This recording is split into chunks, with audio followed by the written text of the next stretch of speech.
Islamic scholar Mufti Khalilullah Al-Hussaini, Khalifa Majaz Hazratul Ustad Hazrat Mufti Muhammad Hassan Damat Barakatuhum.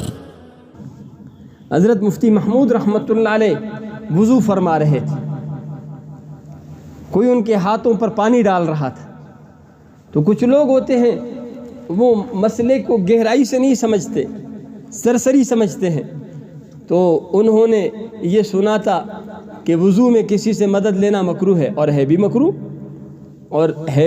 وضو میں کسی سے مدد لینا کیا ہے؟ مکروہ ہے، خود وضو کرنا چاہیے، کسی سے مدد نہیں مانگنا چاہیے۔ تو حضرت مفتی صاحب سے اس بندے نے پوچھا، مفتی صاحب وضو میں مدد لینا مکروہ نہیں ہے؟ فرمایا ہاں، مدد لینا مکروہ ہے، مدد کرنا مکروہ نہیں ہے۔ عجیب جواب دیا نا، مدد لینا مکروہ ہے، مدد کرنا تو مکروہ نہیں ہے، کوئی مدد کر رہا ہے تو کر لے۔